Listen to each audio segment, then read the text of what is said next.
Now, there we go. Hello, everyone. Welcome again to another episode of Fanfield Motorsports. I am part-time host. Can I call myself full-time now? Yeah, you're And full Alex time. is here. Yeah, he's like the regional manager, comes around, checks on everything. Um, your host, Colton Cranmore, joined as always by Nathan Ball. This is episode 74, so we're getting close to 100 here. We'll hit it Yeah, here. it I don't know, 6 weeks. Not 6 weeks. That's 6 episodes. 6 months. Little under 6 months. That'd be I pretty cool. think. I Yeah, think. I think 26 weeks is half a year. So yeah, 6 months. We'll hit it, which is pretty cool. Nate, you had a pretty fucking good weekend. Sound like. Yeah, I did. I was in Daytona from Friday to Monday, actually. Well, not Monday. I was there till Sunday night, but I was there for Friday for the Xfinity race. I was there Saturday. I didn't really do much Saturday because the race got canceled, and then I got to come back on Sunday, which was interesting. It was a hot race. I knew I was going to get rained on, which I did, and I stayed there for another 2 or 3 hours to watch basically 20 laps of just 10 cars riding around, and that was it. Yeah. But we got to meet Richard Petty, which was pretty cool. So there's that. Yeah. So when was that? I saw you post that on Twitter. What was Um, what was that about? Long story short is I got an ad from Lionel saying that they were selling diecasts in the gift shop, and if you were one of the first 100 people to buy the diecast back there, you would be able to get a wristband, which is like this free pass to meet him. Hmm. So, long story short, I was one of the people to go get one. They gave me a wristband. I came back the next day, whenever it was scheduled. I think it was like noon, but there was, I think all 100 wristbands got sold, so it was pretty full. And Hmm. I was about halfway through the line. I got to meet him. They didn't let us take any pictures really, but it was still pretty cool because that was a bucket list item for me because I've never seen him before. Yeah. So he's probably like the third or fourth really old driver that I've got to see. Did it ever cross your mind at any point during that to sell your ticket for like twice what you bought the diecast for? Um, it's a thought, but as of right now, I want to keep it just because I'm like such a big NASCAR fan to where it actually means too much for me to give it up. Because I've had merchandise in the past that could sell for 2 or 3 times what it No, could I mean sell for, but I just the little wristband to go meet Richard Petty. Like you could have sold that at Daytona for I don't know, a good $500, I bet at least. no, I don't want to do this because I wanted to meet him. I mean, Yeah, I'm not saying that he's gonna not be around much longer, but he's 85 years old, but yeah, so let's be honest. Yeah, like um, I don't want to miss this opportunity because I've never seen him. I've right. met 30 or 40 different people and I've never seen him in person in my life. I've never seen him walk around. I've never seen him anywhere. Yeah, So that's probably like the only chance that we'll probably get to see him because he yeah. doesn't make many appearances down here. That would have crossed my mind for probably about a minute and a half, but then, like you, like I'll never get that chance to see Richard Petty again. Oh yeah, like I know better than to give that chance up. Having headphone troubles? Yeah, I'm trying to adjust my headphones and everything. Gotta get them situated. There we go. Yeah, better. But yeah, kick ass sounds like at least a decent start to the weekend. Move on into Friday night. What was it like going into the race, knowing that it was going to be a delayed start just because of the rain? Oh Um, man, and then what was your take on the race as a whole? I was actually really happy that they got the race in late at night because I don't like having to come back the next day. I don't like day races in Daytona because of the temperature. I mean, I've done it several times before, and it's definitely not as fun as having a night race for that same reason. So when they said they were going to try to get the race in at night, that was actually really good because it meant the weather's a lot cooler. I can kind of all I have to do the next day is come back and watch the Cup race because I didn't want to have that clash at the same time with the Petty appearance. Right, right. So like that was good for me not having to deal with that issue. And then what about the race? Obviously, it was different in the stands compared to me watching it at home. But what did you think of it? Oh man, that was absolutely insane. First of all, I wanted to say that I made a bet with somebody. I said that if Jesse Awuji gets a top 10, I'm going to jump into the hotel pool with my clothes on.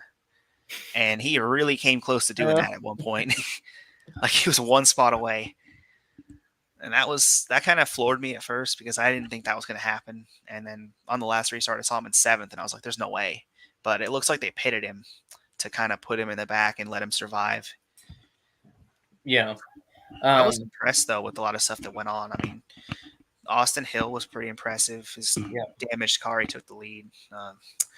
Gregson pretty much felt like the best car for the whole race, and then he got taken out. But from a standpoint of actually watching the race as a fan, I was entertained when I saw the Allmendinger run out because like, okay, maybe something interesting can happen now. And then I saw Austin Hill run out, and I was like, okay, this is really going to be interesting. But it looks like Hill kind of messed up the restart because he stayed on the track, which kind of hurt the lane behind him. And I'm really curious to see what would have happened if he didn't do that because Timmy Hill would have lined up on the front row. Yeah. Yeah.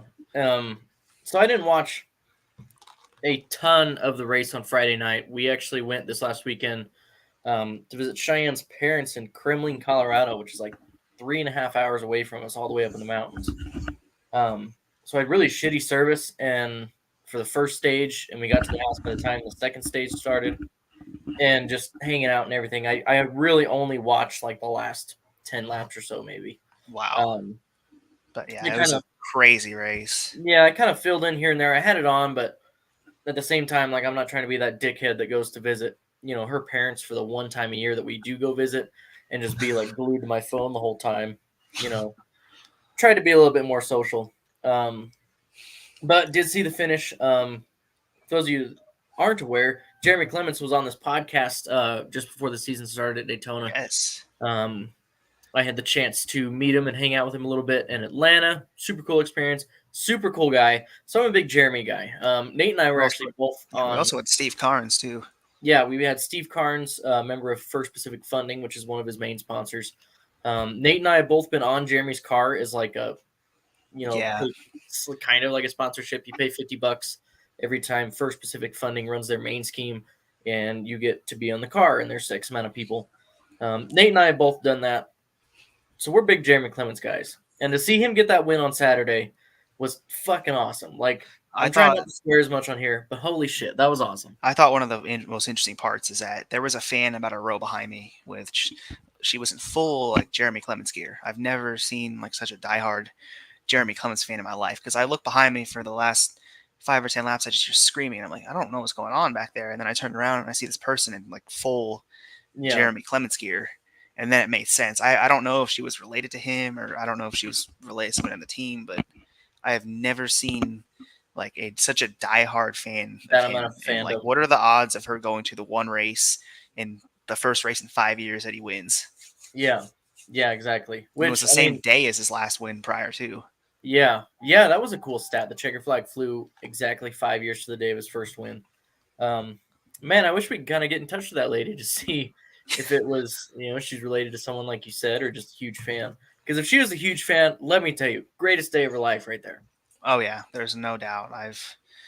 I've never seen, like I said, I've never seen such a diehard fan of his. A big discussion I've seen on Twitter this last weekend was that final caution at the race. What was your take on it? Because watching on TV, it looks like they could have kept going. They definitely could have, but it looked like they were going to try at the last second, and then Herbst kind of spun back into traffic, which kind of ended the race, but he kept going. He didn't have any big damage, but I think because he was sitting in the track for a few seconds, they did it. But to me, it just felt like they wanted to be over. Like they held that caution until they crossed the line. Like, we're done. Yeah. Because it was like 2 a.m, and they were trying to get done. And yeah, it was super late. I've heard people say that it was because Austin Hill was stopped too somewhere else. I didn't know where he was stopped, but he must have been stopped somewhere. Yeah. So, I mean, there's obviously, I just was curious if you saw anything at the track that you could say definitively was, oh, this was it. But I've heard, I think you actually posted on Twitter that allegedly Austin Hill had stopped somewhere on the track. I couldn't see it from where I was. Yeah. Either way, Jeremy Clements got a W, which is cool. However, yesterday we got a huge kick in the nads because the win wasn't rescinded. But the playoff eligibility and the points were, as well as a 75-point penalty and a $60,000 fine for the crew chief, which is an L2 penalty for an illegal intake manifold found at R&D. Nate, you want to go on a rant because you were heated about Yes. this on Twitter with the whole Denny Yeah. Hamlin I Pocono. think that I'm I'm in favor of either all or nothing. I was under the impression when NASCAR started this whole disqualification thing that like if your car was illegal, you're going to get disqualified. And it doesn't matter if they find it 10 minutes after the race or they find it 3 days after the race. I was under the impression that you're either illegal or you're not. But now it seems like okay, well we found that Hamlin's car was illegal an hour after the race, so he's disqualified. And then oh well, this guy has a whole engine manifold. It's not just a piece of tape; it's like a whole engine manifold, which is a track where engines everything. And you get I was like, oh well, he gets to keep the win, which.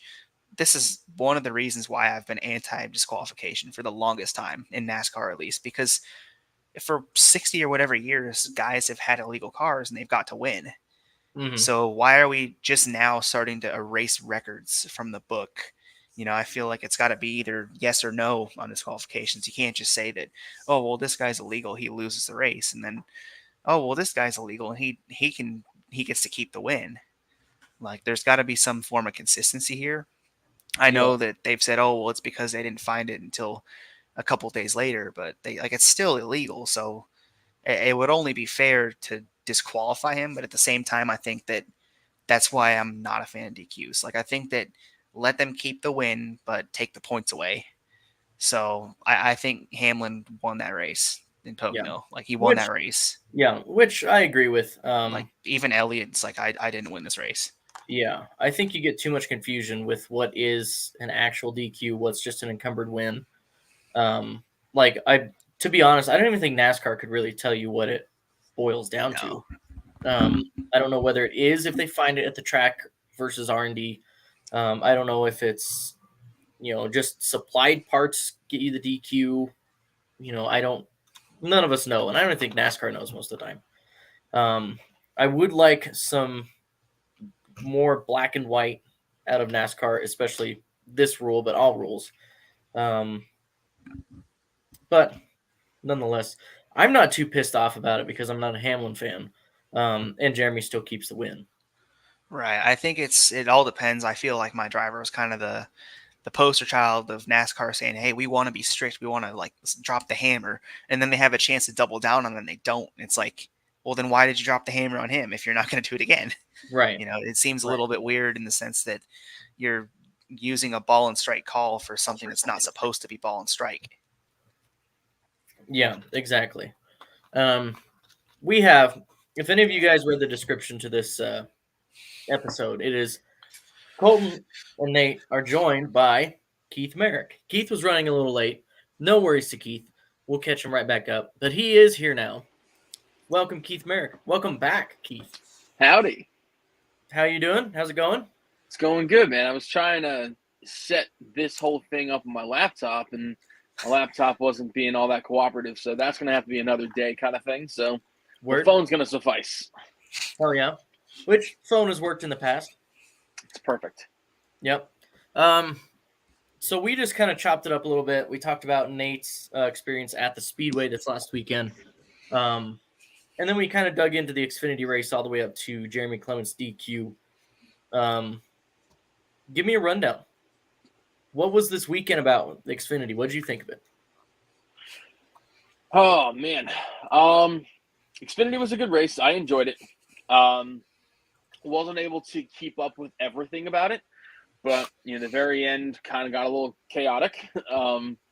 And with Jeremy Clements winning, Jeremy was a great win for the sport as a whole. Seeing drivers that don't have all the funding in the world go out and win, especially someone like Jeremy Clements at a place like Daytona, is huge. So out of all the guys that could have won that race at the end, it was really cool to see him. I know Timmy Hill finished second, and that would probably have been my first pick out of all the drivers that were left. He's shown to be a really cool dude, and after his whole iRacing stint in 2020, I really gained a whole different appreciation for him as a driver, and you kind of got a more of a glimpse of him outside of the racing aspect as well. So Timmy Hill would have been a great race winner, but after the whole DQ, it's kind of put a sour taste in my mouth about Jeremy Clements' win and the fact that Timmy Hill wouldn't be awarded the win regardless of all the findings happening days after. It kind of makes you think back to Denny and Kyle at Pocono, that even just because someone got DQ'd doesn't matter what day of the week it is. If you find something that's not right, you shouldn't just mince it and say, oh yeah, they only got like half the things right. So it's either you're gonna honor the way that you've been doing it the last 3 years now, or don't honor it at all. Right, exactly. Which is kind of exactly what Nate said as well. He's super passionate about this one, being a Hamlin fan, obviously. Right, because it's like now I kind of want that win back. Right. Like I want it back. Understandably so, because Yeah. that's 5 bonus points to Chase Elliott, Yeah, and that's 5 less bonus points to Denny Hamlin, plus all the points he missed out on that could have helped him to get extra bonus points in the point standing itself. So there's a lot of different things that go along with that. Not to mention sponsors and all that. I want the win in the record books, because I feel like it's a little bit weird that there's been one guy in 1960, and between him and the guy in 1960, there's been like 10 or 20 illegal cars to win races, and they've all kept their win. And he's probably going to be the only guy in a long time to actually get a win directly erased. So I feel like, if Clemens gets to keep his trophy and loses points, I'm like, well, why can't Hamlin lose the points but keep the trophy? Because I'm like, I just want to have 49 wins. Right. Just to be able to say that. Right, exactly. But I mean, as we chalked it up earlier, like, we're not gonna fucking know why NASCAR doesn't make this a ball and strike thing. It's so confusing. It's for entertainment. It's because he's the underdog, and this, that, and the other thing, and they're gonna find an excuse for it. So is what it is. I'm a huge fan of it. Jeremy keeps the win. Kick ass. I agree. Like, I'm glad he won that race, because I would have sucked to see him get taken away like that. Yeah, I 100% agree. I think that Jeremy Clemens, like I said, winning is a huge thing for the sport, and kind of adds to the validity of the Xfinity Series. Because Denny Hamlin, what he ended up getting docked for was altering a manufactured part. So something that he ends up getting from outside gets manufactured, gets altered. That's what he gets popped on. But Jeremy Clements, that was something that they built in-house, in-shop. So there is some blue collar to it again still, which is nice. And a team that doesn't have all the funding in the world. I've never heard of All South Electric in my entire life, and they went to victory lane.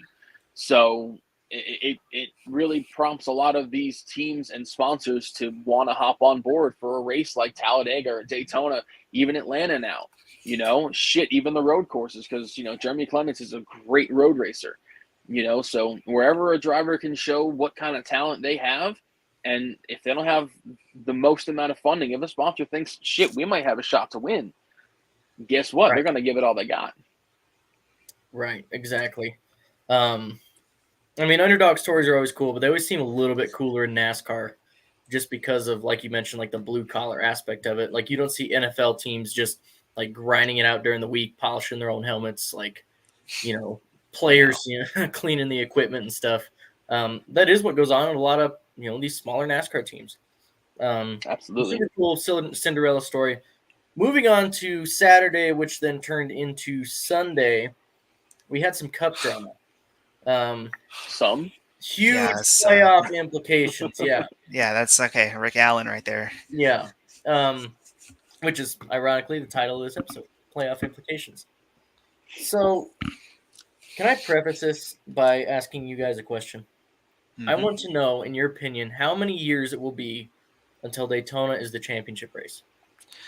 Oh man, I remember joking about this. The moment I heard them, like the year they announced they were moving it to August, like my first thought is like, this is going to be a trial run, and then they're boom, championship race.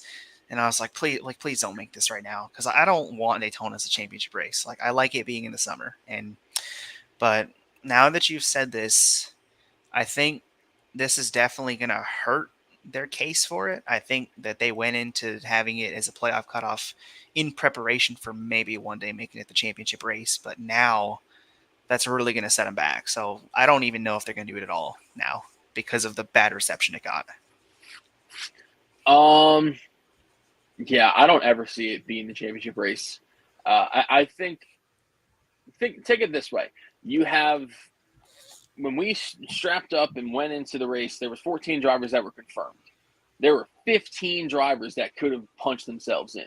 When you have it as the Final Four race, you only got 4 drivers. Sure, everybody else is in the mix as well, but say you had, the 11, the 99, the 4, and the 31 were the Final Four drivers, and they all fucking wreck in turn 1, just like we saw on Sunday.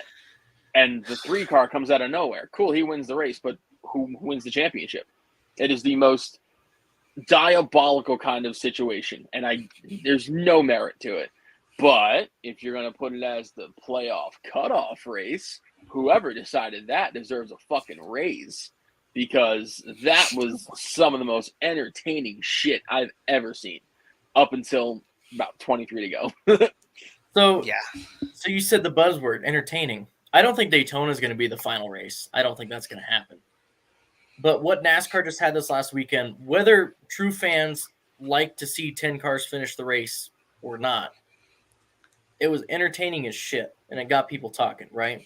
How many people do you think this last weekend just watched that one NASCAR race because they were over to Buddy's house and now want to watch next weekend at Darlington? I know 2. Really? Okay, this is good. I was at the track, so I couldn't tell. But the race before the rain was really, really good. That's for sure. It was fantastic. I think Rock solid. Talladega is going to be the championship race by the end of the decade. Oh my god! Yeah, that would be just as messed up as Daytona. That's exactly it. We're gonna get 4 guys. We're gonna put them in. Basically, we're gonna put them in a cup, shake them around. Whoever we roll wins. I have more faith in Talladega, and I will tell you why. Daytona is too tight. Daytona's too tight, and that's what makes it really fun. Now, Talladega, you have so much width and so much range to get around the racetrack. Do I like it? Not particularly, but if NASCAR's going to put an option like you want Daytona or Talladega, I'm going Talladega, because if I have a little bit more wiggle room around the whole racetrack and I feel like I can make moves, I feel like I have an opportunity to jump in different lanes and not get myself into a tight squeeze. Like, let me tell you, man, 3 wide at Talladega it's all right. I can handle it. 3 wide at Daytona is like you tense up real tight when you watch them go into turn 1, because that's a hard sell. It's a lot of fun, but if anything, Talladega's got a little bit more merit to it. Yeah, I think I would agree with that. So I wouldn't be fine with a Talladega championship race. No, but I definitely wouldn't want it. But like to Keith's point, I would much prefer that over Daytona. Just because it is wider, you can get away from stuff a little bit easier. You can generate runs a little bit better.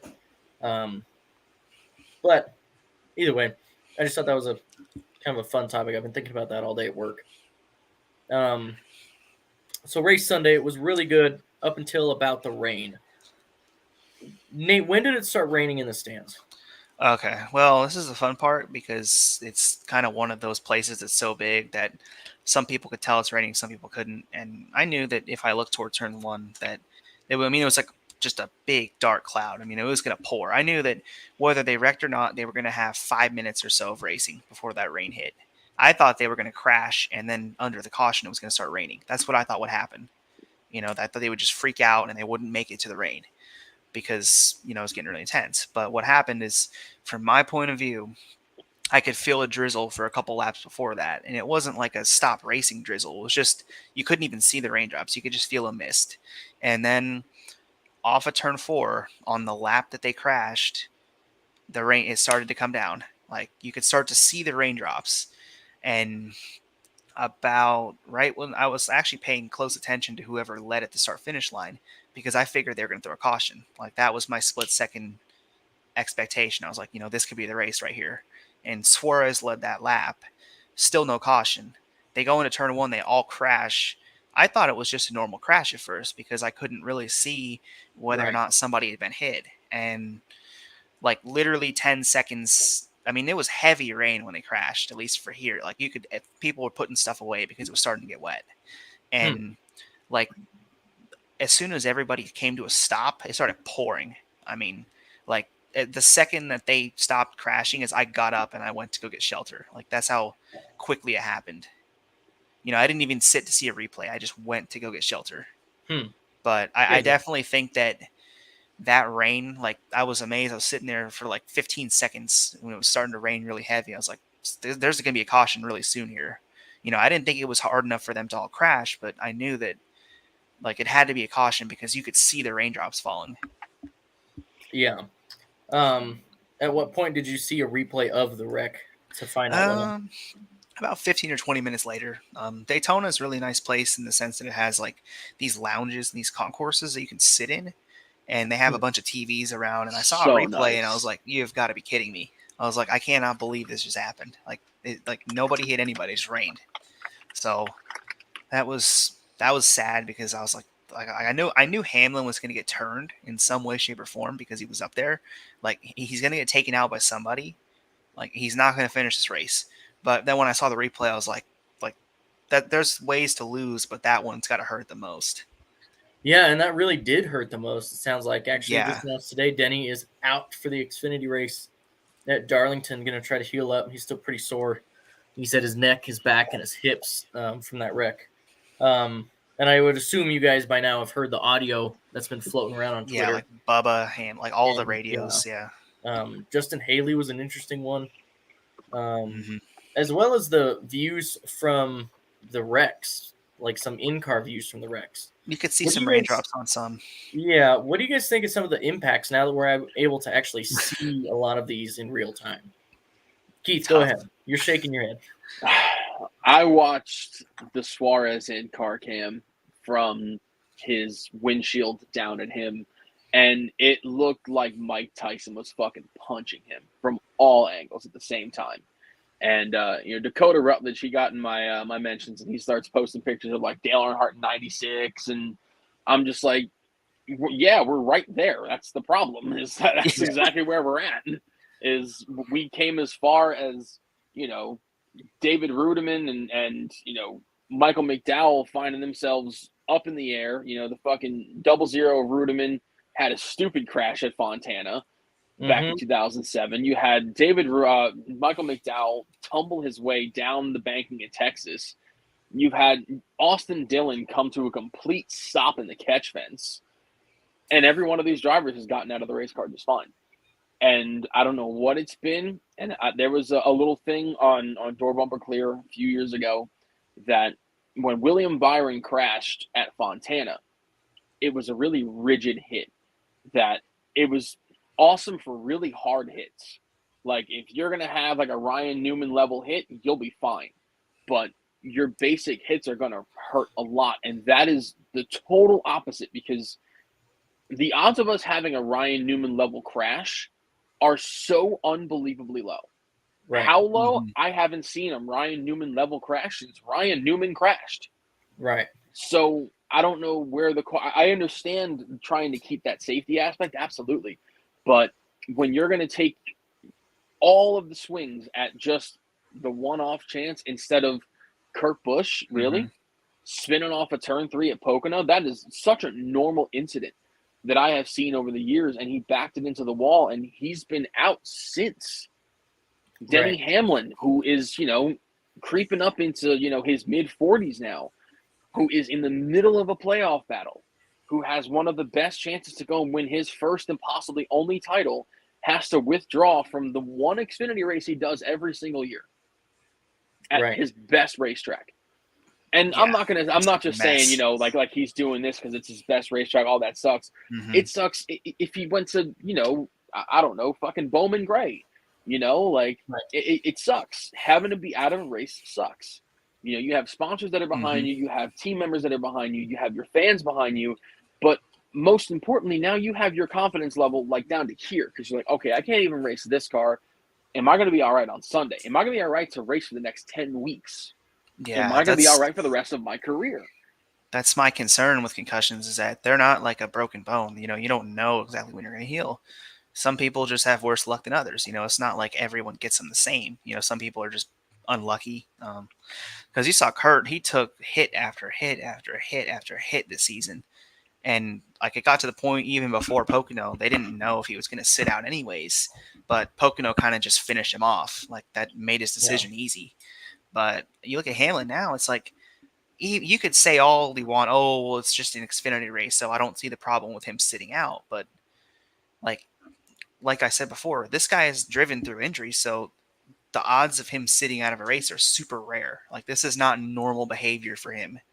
So for that to happen, it makes you think like, okay, how bad was it actually for him to sit out of a race? And you could say, oh, well, it's just Xfinity, which he doesn't have to run, of course. But at the same time, that almost makes me think that he doesn't want to take another hit. He doesn't want to have what happened to Kurt Busch happen to him, where they just keep adding up. If he has one more bad hit in the next couple weeks, he might be out for a couple weeks. You never know, because we don't know if he took a concussion test this week. We don't know if he took one on the day of. Like, there's no information for us as to whether or not he thinks he might have got one or whether or not they've evaluated him and cleared him. But I think that eventually these things are just adding up and piling up. And I don't want it to be where drivers are like, oh my gosh, I had one bad hit. I can't afford any more of these. Like that's kind of what level they're reaching right now. Right. Keith, you brought up the Suarez in-car, which was, that was a very violent crash, for a crash that didn't look to be that violent. I know we make a lot of saying, oh, it didn't look that bad. This one really didn't look as bad as the in-car footage showed, at least from the outside. If you guys watch about the third impact that you see and it really jolts him around, that was a car, I believe it was Chastain, sliding up and hitting him in the rear. And just like something mundane. Yeah, it didn't even jolt the car forward that much, but it shook the hell out of Suarez. You'd have thought he got plowed in by the driver's side. I was talking to Dakota Rutledge. I'm in a group chat with him and Rattlesnake and Jacob and Trekken. I kind of explained to him, like, look, I've seen a lot of wrecks from that point of view, from everything from any open wheel car, dirt cars, you name it. I've probably seen some sort of in-car footage from a nasty accident. And that one was fucking violent. Like, I get it. Car wrecks are super, they're not pretty to look at. Right. And they're not pretty to be in. But that one was oddly violent. I don't know how else to explain. I bet if they had Hamlin's in car, you would see how bad that was. Because I knew that once I saw replay, he even said it on the radio. He's like, man, this was a bad hit. Yeah. And I knew the second I saw it, I was like, that's a big hit. Like, that's big. He didn't get anything to give. He just went straight into the wall. Yeah. And I saw a lot of replies to that tweet of, oh, here's Clint Boyer's in-car cam from 2012. Like, yeah, Don't get me wrong. Those are also bad crashes. But that wasn't like normal. Impact, it didn't seem like. And then you can kind of see them. They're, brave enough to grab the wheel and start moving around. That's how safe they feel in those cars after the first impact. Mm-hmm. Where Suarez kept his hands up the entire time and really didn't try to touch the wheel because he knew he was probably going to get plowed into and hurt if he tried. So that is, alarming. We've been talking about it on here and on Twitter for a while now. There's like a huge thread from NASCAR Man History about like every driver comment. Yeah, which is, it's crazy. And every driver now is saying them. It seems like after the first couple came out and said, okay, these things feel rigid. And then the Kurt Busch incident, and they started speaking out. Now it seems like every driver's getting out. Like, what the fuck, man? You see the Bubba radio? Yeah. From last week? He was mad. He was big mad. And he has every reason to be mad. Yeah. You're strapping into a 190-mile-an-hour death machine at this point. Right. And that wasn't the case 2 years ago. Last year, it wasn't even the case. And this was a safety concern that has been in the works for 2 years, pre-pandemic. We knew about this. Like, everybody within the sport knew about this, and they had time to fix this. And they, for whatever reason, they never fixed it. It's almost like whatever kind of impact goes into the car, nothing gets distributed properly. It all just goes straight to the driver. And I don't understand how we were able to master this technology, like, down to a T for years after all the deaths we had from the late 90s into the very early 2000s, how after, you had Blaze Alexander pass away, that was the last stock car crash that killed a driver. So how did we go from that to where now I feel like we're regressing back into where you're going to find yourself in some pretty shitty, murky water here? Dale Earnhardt Jr. back in 2012 had a couple bad concussions, had, his bad one in 2016, 2002, and some drivers may just be prone to concussions, of course. Like Dale Earnhardt Jr. back in 2002, that's really, really right after Brandon Alexander. That was what, 5 months after? So, Right. that was still really early. But at the same time, like, the concussions have slowed down tremendously. And all of the health protocols that go into it are also kept pretty in line, which is great. But to hear so many drivers have so many moans and groans about the hits it's really concerning, because you just wonder how much longer are these drivers going to strap into these race cars for. Yeah, I think that there might be a couple 10 years down the line if it doesn't get fixed that retire early, because you think about what Christopher Bell says or Corey LaJoie says, they're not that old and they're already talking about, this is not good. These are way worse. So it makes you wonder how much more these older drivers are going to race with it unless something is fixed. Because I think that I think Ryan Newman said it before. He was smart. He got out, he got out at the right time, and he's fine never coming back because of that. Right. And like another thing is remember, I know it probably circulated a couple times in your timelines. I know that Kyle Larson and Ricky Stenhouse Jr. they run a certain Hans device Yes. that they fancy with the dirt cars.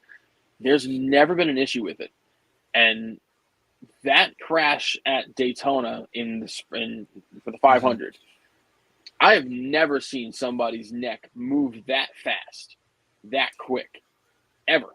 And I'm sure that drivers have had hits like that, like a lot. Like, I'm sure Kyle Larson in 2016 had a pretty significant hit inside the car at Fontana. I mean, dude lifted off the ground, flew however many feet away from the impact zone. And I've never seen an impact the way that Stenhouse had. And I think, sure, you can say, the Hans device. What about the car? Like, Yeah. We've never had a situation like this where you've seen, his helmet got this close away from the steering wheel. Like, you're in, like, bachelor skull fracture territory at that point, getting that far away at that quick. Like, there's something with the car that shouldn't be. Right. Yeah, it's just stiff. It's too stiff. Yeah. Yeah, I heard someone say, and this isn't quite accurate to what the actual tweet said, but it was something along the lines of, this car is kind of like if you tried to step on a brick versus stepping on like a yoga mat. It's super stiff for no goddamn reason. So, I mean, weekly safety rant continues. It's been a trending thing with Fan Fuel for at least the past year. Moving on to the end of Sunday, playoff implications. MTJ loses out on a playoff spot because essentially ran out of laps. I mean, or he had too many laps, I guess you could say. By the time the race ended, Blaney had passed enough cars taken out in that previous wreck to secure him a spot in the playoffs. I think it was by only 3 points. Yep. So I'm not really doing a woke or joke here this week, but fuck, we just got 2 of the top 5 guys knocked out of the playoffs and one of them doesn't have a chance at the championship now. Yeah, that's gonna be a little bit weird. I like I've said at this point, I am forever anti-playoff, but at this point, I'm like, I don't get mad at it. It's so ridiculous that I just have to laugh at it. Like, I cannot take it seriously anymore. Like, it's entertaining, but as a legitimate championship, I cannot take it seriously. So at this point, I just take it for what it's worth. I'm entertained, but I don't really let it bother me because it's just too ridiculous at this point. Like, nothing can surprise me anymore. I'm kind of bummed out that Truex doesn't make it, considering the fact that, since 2017, he's been in the Final Four. But I am going to leave you with one little nugget. You know how many top 5s Austin Dillon has this year? 1. I want to say it's actually 3. I think it's at least 2. Yeah. He's got 3 top 5s this year. So do you know how many Martin Truex Jr. has? Same number. 3. No, but does he really? 3. Yeah, he's led a lot of laps. He just he's been at the front. Yeah. He's won stages. He hasn't put complete races together. You can kind of say the same thing for Ryan Blaney, but he has more than 3 top 5s this year. and he's been a legitimate contender at several different events and has had his bout of bad luck come around. And I wanted to go and find a reason to be like, fuck Austin Dillon, he shouldn't be in the playoffs. And I'm like, shit, he's got the same exact stats as Martin Truex. And he has one more win than Truex does. The only thing for me is like the points position. It's like Dillon is 19th and Truex is 4th. So that's my only real bone to pick with that's that. where the issue kind of comes in. It's like, you look at everything face value and you see Truex is 4th and Austin Dillon is just getting himself into the top 20. So you're just like, how does one constitute the other?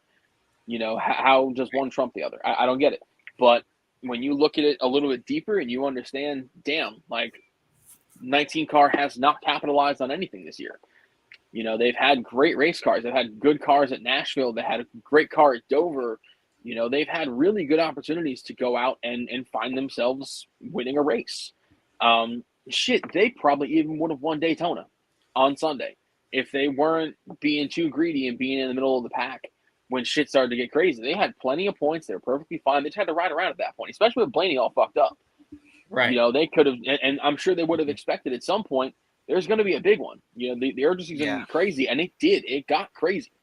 Even before, when everybody dumped themselves in turn 1, if Truex had just kept his nose clean, he would have had a perfectly fine car, and he would have beat Austin Dillon straight up. Yeah. And I don't think he was in that big think one, was he?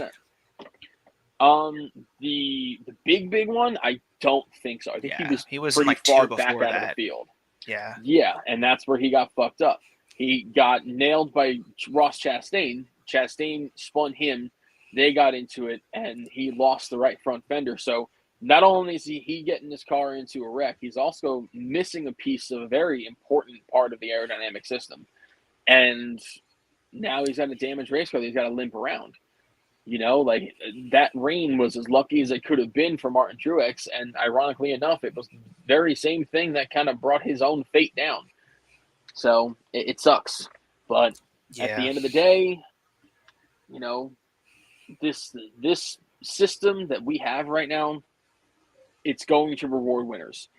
Do I think that it should always reward winners? It's so hard to play it black and white and say, well, this guy's a winner and this guy's not. He should be in, he should be not. It's hard to try and police that. But I think there should be some part of whatever we're doing here that I should say, listen, this guy's run X amount of laps, almost like a wild card like we had years ago. Right. Like, have a wild card driver in there. Make it, knock it down to like 12 drivers get in. Yes. And you have, 4 wild cards get in. And that should just be, that should be something that the sport dictates. How they want to go about it, that's entirely on them. But someone like Martin Truex Jr., someone of his stature with a great race team and has a great position in points, he's the highest placed driver outside of the playoff grid by like 130 points. Right. Mm-hmm. He was the highest Toyota in points. Yeah. As well before that.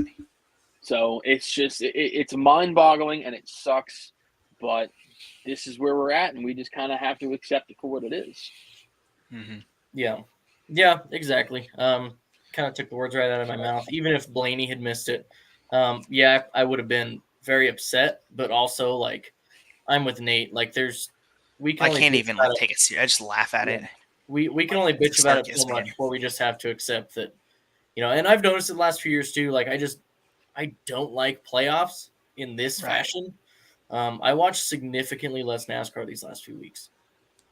Like, I don't watch less. I just don't. I don't get super invested as to who wins the championship. Yeah, like, I'm not like I used to be like, oh my gosh, I need this guy to win. But now I'm like, you know what? Whoever wins, wins. Like I'm invested in the race, not in the big. Like picture. I've just not like I've just been jaded to caring. Yeah. So announced today also was Bubba Wallace will now drive the number 45, and at least this week, I think Ty Gibbs will drive the 23, just because the 45 is still in the hunt for the Owners' Championship, whereas the 23 isn't. Now, for anyone watching or listening to this, they are not switching teams. Bubba's not going over to Right. what was Kurt Busch's team.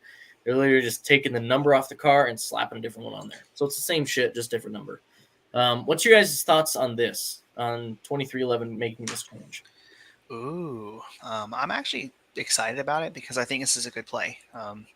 I saw somebody suggest that before, and I didn't think they would do it. But if you look at the track lineup, you have Darlington, you have Kansas, you have Texas, you have Talladega. Those are all really good tracks for Toyota.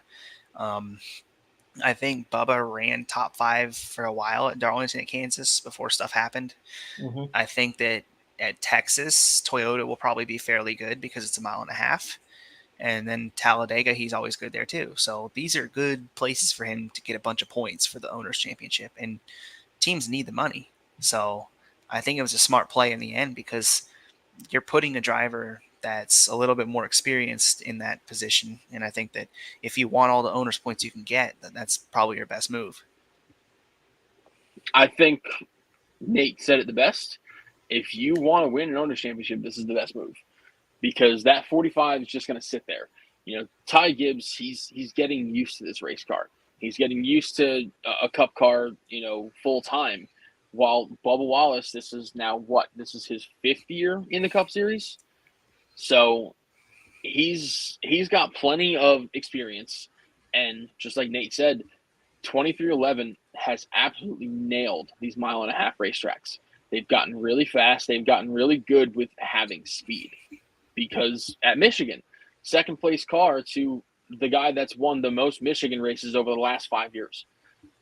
That's the only merit that he had against him was the fact that he got beat by the best driver. You can't really argue that.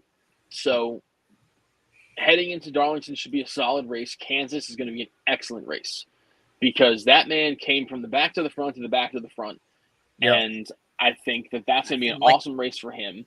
Didn't wasn't there 6 Toyotas in the top 8 or something like that? It was they do this at every big track. I mean, Michigan too. Hamlin pretty much he had that race in hand before a penalty, and yes. I think he restarted 30th and he finished 3rd. Yes, in 30 laps. It's comical how fast they are. They're really really fast right now, which is awesome.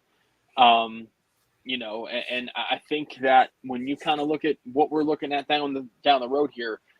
Bubba Wallace has the best opportunity to give them a good shot at a top 10. I'm looking at the points right now in terms of who we have in the playoffs. You got, of course, the 9, the 22, 1, 5, strong teams, the 11, the 12. But then you have drivers like the 99, the 14, the 48, the 2, the 3. These are very beatable drivers for 2311.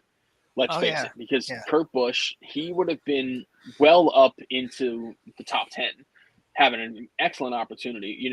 Kurt Busch only ran 20 races and he racked up 5 top 5s and 8 top 10s. So who knows what he could have ended up with heading down the stretch, especially with, places like Michigan, places like Daytona, places where he's had success. He would have easily had another win. So this 45 car with Bubba Wallace is going to be in really, really good hands. And it's an excellent business move. It's good for the sponsors. It's really good for the manufacturer. You want to give yourself as many horses as you can have in the race. And this is the best chance they could possibly have. You have 4 Toyotas that are going to be running up against all these Chevys and Fords. Give it hell, man. See what you can do. Nate, I fully agree with him. Yeah, I was like, Keith covered it all right there. Holy shit. Also, I have all the stats in front of me. I am mistaken. Austin Dillon has 4 top 5s, while Martin Truex has 3. Damn, that is a weird statistic, and I honestly think mind-numbing. AD is GOAT confirmed. Yeah, man, has to be. He's the new Dale. Yeah, bringing the 3 back. Quick little tidbit, because I saw this on Twitter. Austin Dillon and Tyler Reddick have the exact same average finish this year. And Reddick has double the wins. Wild. Yeah, and then the running position is like night and day. Right. And it's just interesting to see how the weird season end. Yeah. Because if you look at it, like Hamlin was probably been like a top 10 team in terms of speed, but he has 14 finishes outside the top 20. Yes, he had 14 in 26 races. Like his average finish is only like is the second worst in his career, hands down. And it's only a few spots ahead of 2013. And it's like you would look at that on paper and like, oh my God, he's terrible. And then he runs really good. Like he runs inside the top 10 like every week. It's just something always takes him out. So I feel like Reddick's got more of the same problem. It's like he runs really good, but this is a year where if you aren't Chase Elliott, you're probably not going to finish consistently in the top 10. Like everyone's just all over the place. Right. Absolutely. I mean, I'm looking at it right now. Laps led. First is Chase Elliott. Mm-hmm. Second is Ross Chastain. Third goes to Kyle Busch. Yeah, and he's like eighth. I mean, fourth goes to Martin Truex. So, yeah, I don't understand it, man. If leading a lap in a race got him bonus points, I mean, shit, he'd be a hell of a lot better off. I'm looking at the DNFs here. Truex only had 2 all year long, which is tied for the series best with Chase Elliott. Everybody else has 3 or more. Wow. Austin Dillon's got 6. Kyle Larson. I don't even want to 6. know what Hamlin's got. He's probably got like 10. 6. Hamlin's got 5. That's it? Hamlin's got 5 DNFs. I thought it would have been like twice that.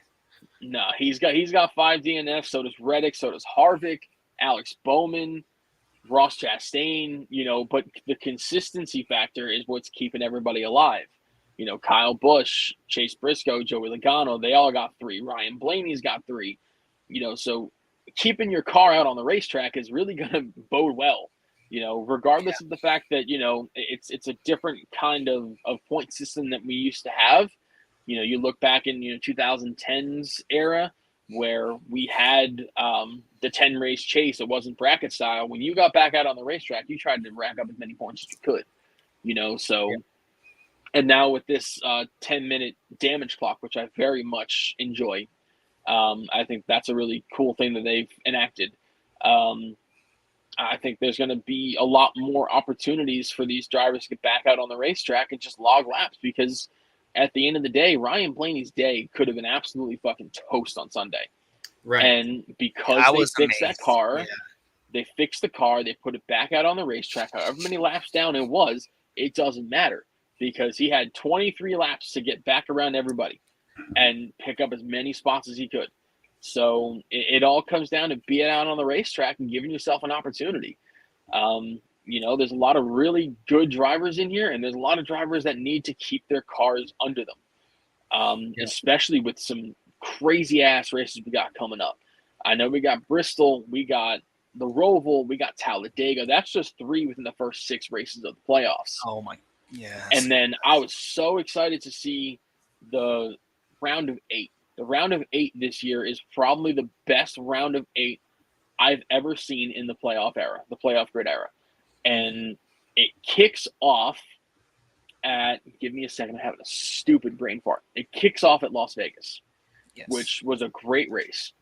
The second race is Homestead, which I'm super stoked to have that back in the playoffs.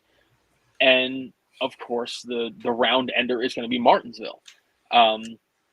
And after seeing the test that they had, I believe it was last week, I have a lot of confidence that we're going to see a far better product than what we saw in the spring with the night race, especially considering the fact that the majority of this race in the fall is going to be in the sunlight.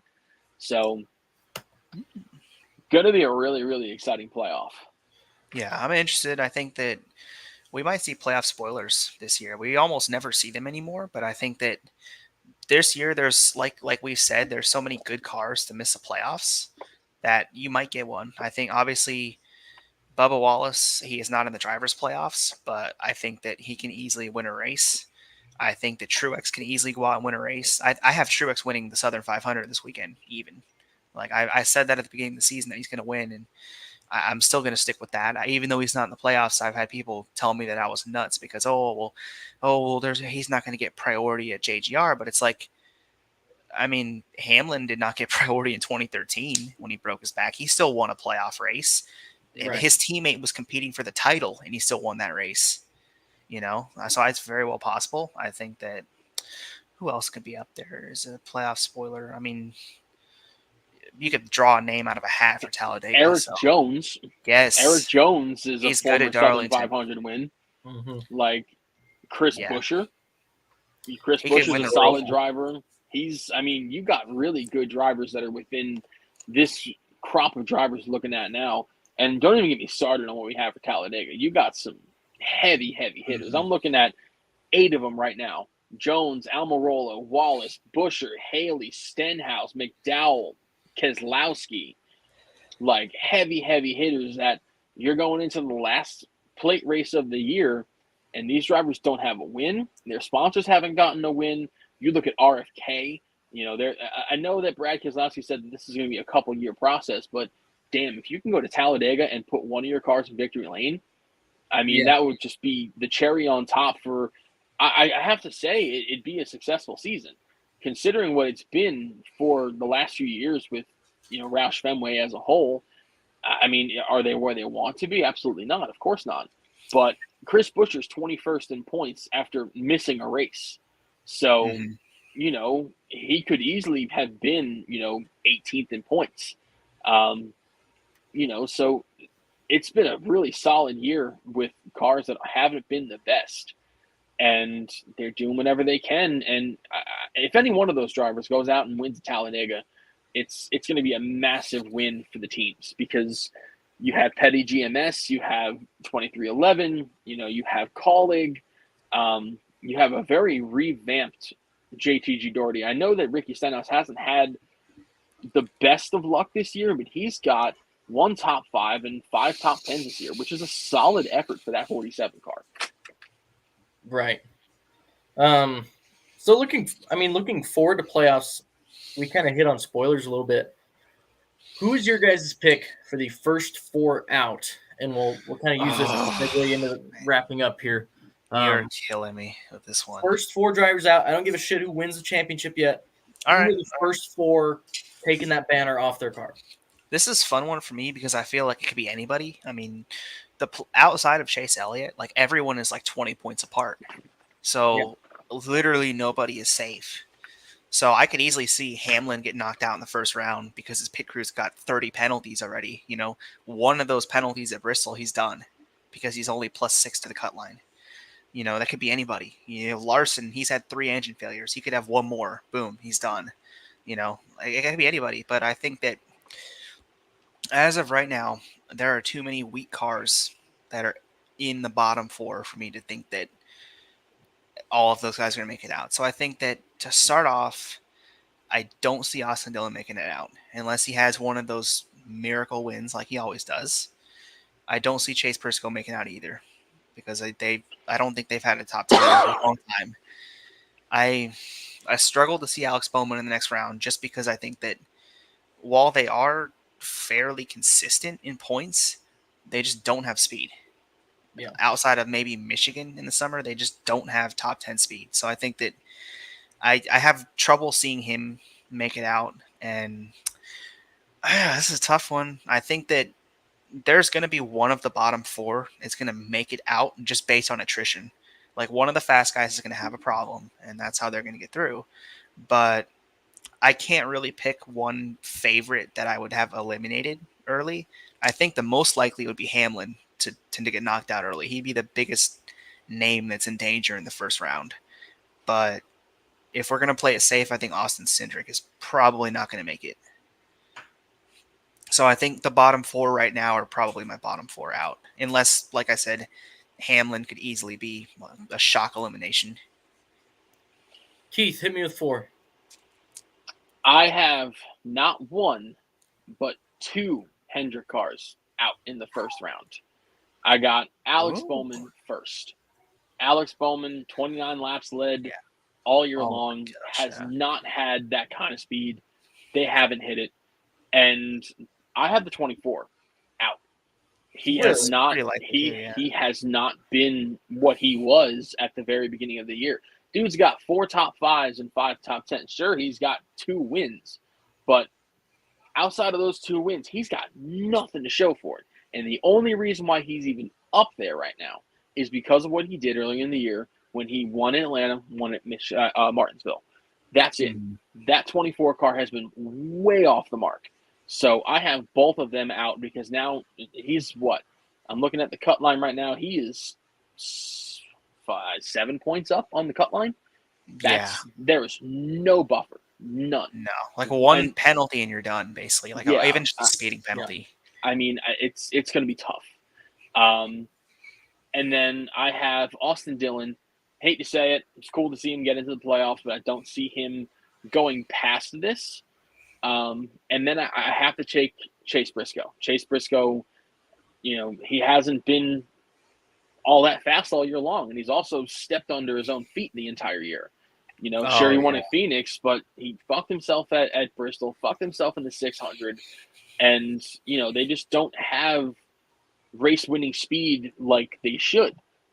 Like Kevin Harvick with the same equipment, it has 7 top 5s, 13 top 10s, and Chase Briscoe doesn't even have half of those.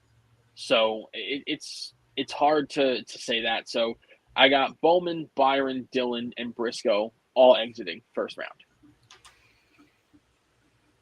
I am going to say I'm going to agree with Bowman, Briscoe. I think Cindric is out as well. Bowman. I'm just sweating as a Hamlin fan because I'm like, I know that they can screw themselves this early, being +6, and I'm like, please don't make me right. Please don't. I have them winning at Bristol. That would be very nice. I think Austin Dillon makes it out of the round of 16. Attrition.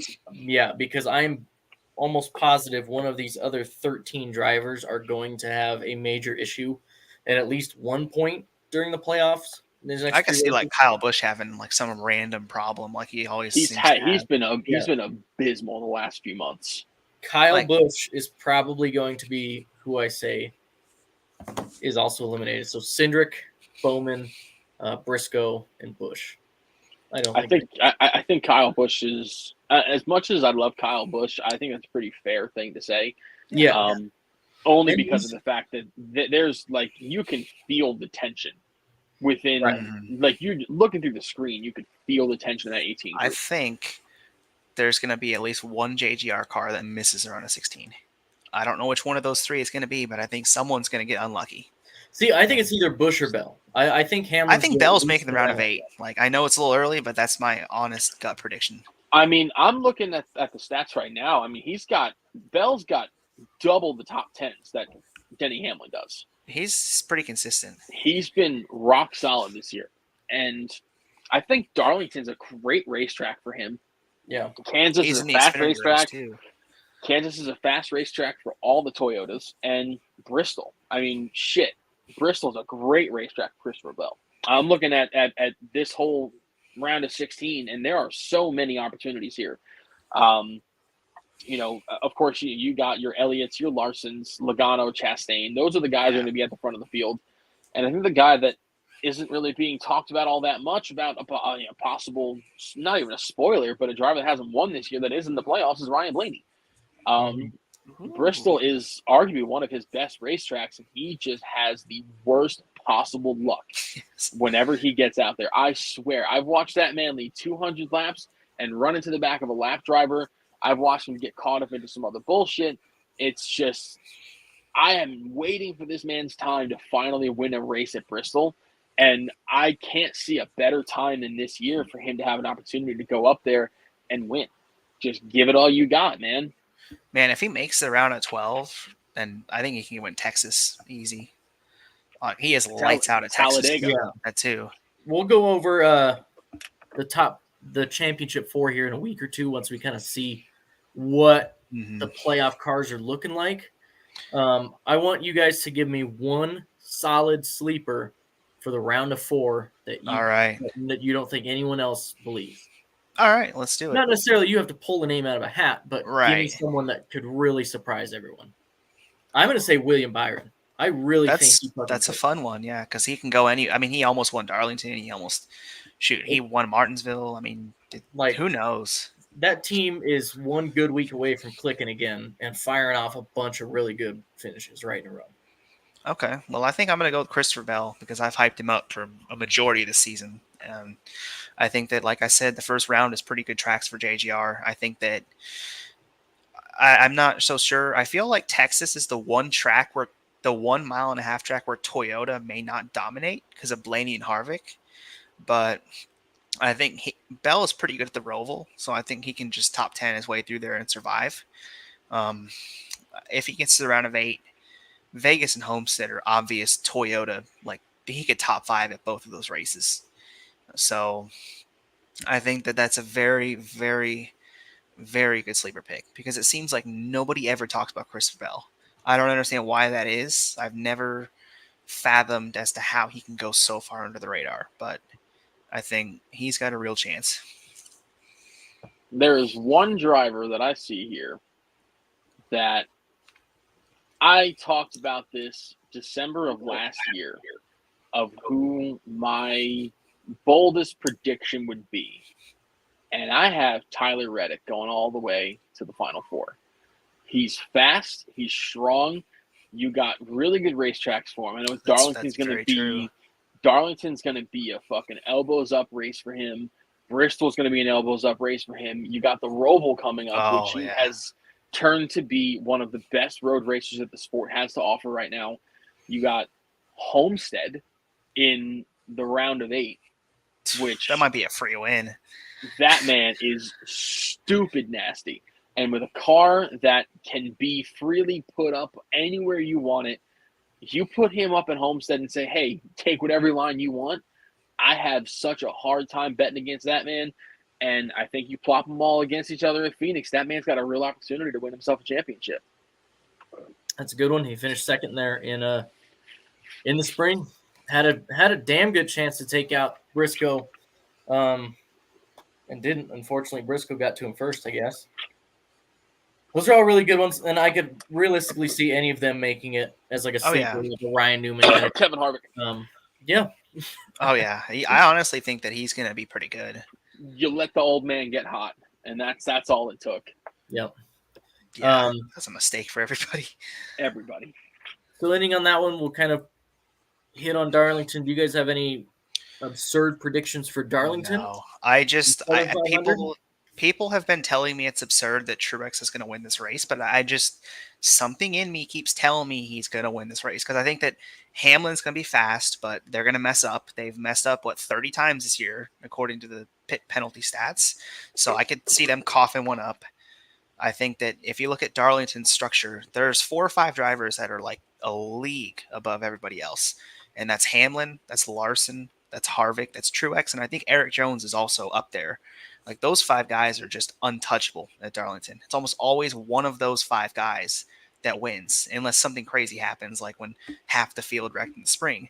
It's always one of those guys. So I think that I'm genuinely very optimistic for Truex this weekend, and I'm a little interested for Xfinity because I was super excited for the Larson versus Hamlin. 2 of the best drivers at Darlington in an Xfinity car. And with Hamlin being out, I'm kind of just like, okay, well, Larson's probably just going to lead every lap now. So I'm curious to see if anybody can beat Larson in Xfinity. I think that's probably the boldest prediction would be if anybody thinks someone's going to beat him in Saturday. I think Martin Truex Jr. is probably the best bet as the driver to go out and win. He's just been a madman at the racetrack for the last few years, and I think that he's probably driving with a little chip on his shoulder, because the man is not done yet. Regardless of what the stats say, he's a solid race car driver, and he still has the opportunity to go out and win. I think you can't overlook Ross Chastain. He was really, really good in the spring. You can't look over Joey Logano. Him winning earlier for the 400 miler was pretty cool. Denny Hamlin, if you utter Darlington, the very next word that comes out of my mouth is Denny Hamlin. Yeah. And I say that wholeheartedly with every bit of love that I got in my heart, because that man is a rock solid driver at Darlington. So I hope that he's going to be okay enough to race this weekend and contend and race, up to the standards that I expect him to. and not necessarily a sleeper for this one, but a driver that's shown that he can be at the front of the field and has had the opportunity to win at Darlington in the past. Is Chase Elliott. He had the 2020 Southern 500 slip out of his hands with the whole Truex ordeal. He had that Wednesday race in early 2020 where he got spun by Kyle Busch. And earlier this year, when they ran the 400 miler, he wrecked his primary, came out with a backup, and they went, I think they finished fourth. Mm-hmm. So they were really, really, really quiet all day long, but they were fast. So regardless of the fact that the 9 car is the best car statistic-wise, the fact that he's number 1 in points, and there's a lot of drivers that have a really good opportunity to go out and win at Darlington, considering how fast they are. I have a hard time seeing that Chase Elliott won't be at the front of the field. But I think that this is a wide-open race for drivers that wait for Darlington. You know, your Truexes, your Hamlins, your Eric Jones. And Eric Jones, he's a freaking wheel, man. I was seeing a crazy stat, too, about Harvick. I don't think Harvick has finished outside the top 10 at Darlington since 2012. Yep. That is absolutely amazing. It's very much like Atlanta. It's an old surface. You need to have your line and you need to have your method to get around the racetrack. And if it works, it works. And Harvick has just done it for years. I mean, he's awesome at the racetrack. He knows what he's doing. He methodically makes his way to the front of the field, qualifies well, races well, and never lets anything get to him at the racetrack. He's just chill. He chills. He cruises. He's great. Yep. Something about them old drivers on the old surface. Yeah. Other than that, do you guys have any last plugs before we wrap it up here? Final Darlington preview. Not really. Other than I want to say thank you to whoever the petty GMS PR person that organized that meetup this weekend. I want to say thank you to whoever that was because that was great. The fans had a really good time. We had him there for Petty was there for a good hour, and he was great to all the people. So hopefully they do something like that again in the future. Yeah, I got nothing to add to it. Just pretty pumped for the Southern 500, one of my favorite race weekends of the whole year. Darlington is one of those racetracks that I can just sit down and just be in awe for hours. So to have 500 miles, I know it's a long-ass race, but it is awesome. My attention span deficient ass is going to love sitting there and just watching one of the best races this series has to offer. So super pumped about it. Can't wait to get our round of 16 underway, get this excitement going. Yep. Hell yeah. I want to give one final shout out to the Stacking Pennies listener who single-handedly ruined NASCAR parlay betting. This guy. Never again will you see parlay odds like that at a top 10. I think in general in NASCAR. We don't know. We actually cannot do parlays in the state of Florida. Really? I didn't know that. Yep, we can't do parlays. But either way, single-handedly ruined NASCAR betting for us. He made a $13 bet on Cody Ware, Landon Castle, David Reagan, and BJ McLeod to all get a top 10. The stat line was over plus 7 million to it. He bet $13. He won $999,430 and some pocket change. Hell of a win. That's life-changing money right there.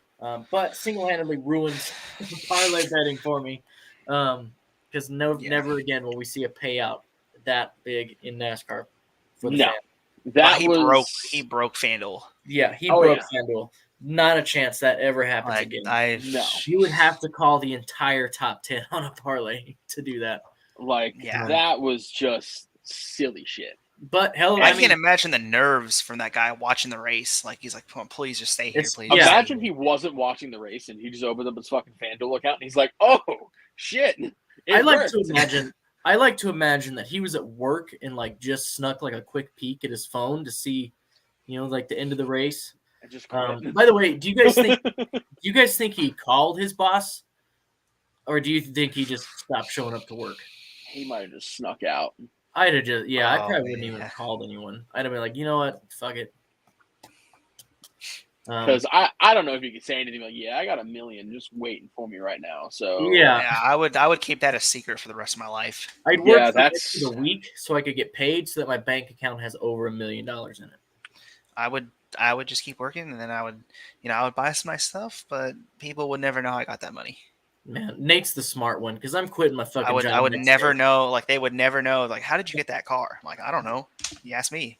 Yep. They I'm just putting never money into know. savings. I'm investing it. I am never working another day in my life if I win that. Oh, I But definitely do that too, but I won't don't have to know worry about that. That will never happen again. But hell of a week for this guy. Yeah. Anyway, that was my final shout out. I just thought that was so fucking cool. Anyway, That from was all of us here at unreal. Fan Fuel, Keith, where's my ruler at here?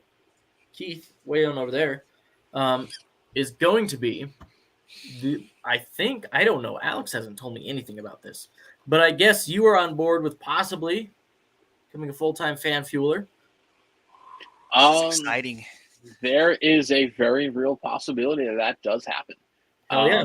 Solely because of the fact that I'm trying to get my schedule changed a little bit, so where I'd be able to, hang out with you guys until about like 8:45, right about now, would be perfect. A little over an hour podcast would be perfect, and be able to fit that in. I think that would be something that would be very, very welcomed in my life for sure. Yeah. Y'all look out for Keith. He is definitely one of our favorite recurring guests. And could be one of our favorite co-hosts here soon to help kind of fill up some schedule space. So we really do appreciate you, Keith, and you, Nate, for always making it. No one ever says thank you to Nate. Nate does so much. It's gonna be tough with school, right? I'm kind of turning Nate's into the goat, every man. couple. I'm not like a full-time guy now. I'm like a every couple weeks guy. Yeah. This is a first of the month, so yeah. So who knows when you'll see me? You might see me next week. You might see me in a couple weeks. I don't know. Yeah, and who knows if we'll see Jared again? I mean, I don't. He's kind of He does so disappeared. many sprint car races. Other than that, thank you guys for listening. This was episode 74. I guess we'll have like a little. I don't know what would the 75th anniversary be. Is that like a gold anniversary or something? I don't fucking know. I thought 50 was gold. I think 50. Yeah, you're right. 75 is platinum. There we go. So we'll have a platinum episode next week coming out for you guys. Be sure to check us out on social media: Facebook, Twitter, Instagram, and Twitch at FanFuelMSM or just at FanFuel Motorsports on Facebook. Same with our YouTube channel. Please check it out. We have a lot of one-on-one interviews with some dirt drivers on there right now. Other than that, you guys have a great week, and we will see you later.